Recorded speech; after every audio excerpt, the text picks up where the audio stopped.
vocês que nos têm acompanhado no Twitter, no WhatsApp, no YouTube e no Facebook. Eu desejo a vocês carinhosamente muitas bênçãos e muita prosperidade em nome de nosso Senhor Jesus Cristo.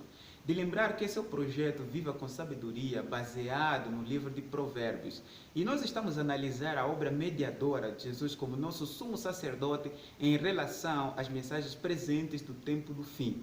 Para hoje eu quero analisar com você o Provérbios capítulo 18, versículo 21. A morte e a vida estão no poder da língua. O que bem a utiliza, come do seu fruto. Você tem medo da morte? Claro que sim. Todos nós temos medo da morte.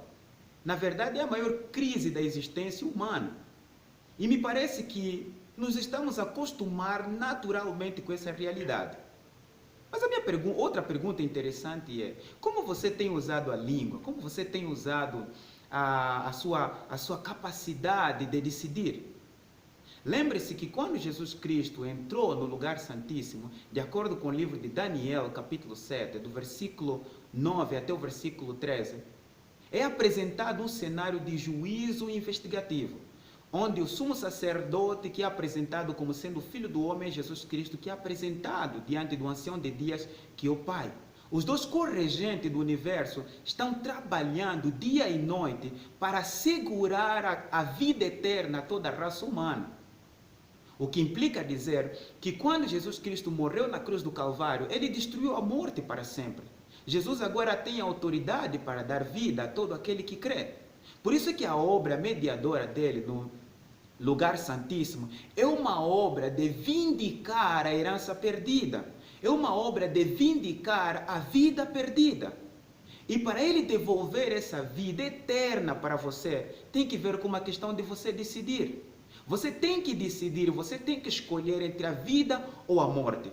Na verdade, em querer viver ou querer morrer, tem que ver conosco. Nós escolhemos de que lado, de que partido é que a gente vai trabalhar e que prêmio é que a gente vai receber. Por isso é que Jesus Cristo, quando se apresenta diante do Pai, ele reclama a vida, ele reclama a herança perdida e ele reclama a vitória sobre nossas concupiscências carnais, para garantir de que você tenha o direito de viver para sempre, conforme ele premeditou desde os tempos mais eternos que nós desconhecemos. E quando ele terminar essa obra, como nosso sumo sacerdote, ele irá dizer: está feito, está consumado.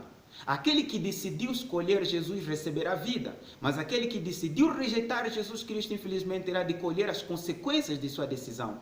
Jesus virá para destruir a morte. Jesus virá para dar vida. Você tem parentes que já morreram.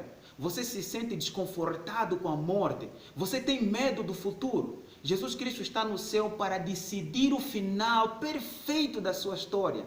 Jesus está no Santíssimo para decidir que você tenha um final, um desfecho extraordinário, para que você viva para sempre.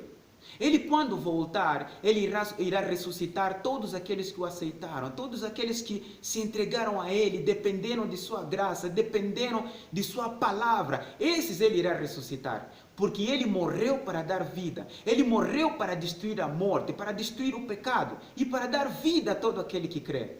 A morte já não é mais um problema para quem crê em Jesus Cristo. Por isso, confia nele, abra o coração para ele. Não só você e sua família também. Convida todo mundo a se lançar aos pés de Cristo, porque o problema da morte está resolvido. E ele vai garantir, enquanto sumo sacerdote, para que você receba a vida eterna. Ainda que você morra, quando ele voltar, você vai ressuscitar, porque ele triunfou sobre a morte. Ele tem o poder da morte, ele tem as chaves da sepultura e da morte. Confia nele e você viverá para sempre. E lembre-se que viver com sabedoria é ter Jesus no coração. Que Deus abençoe a você.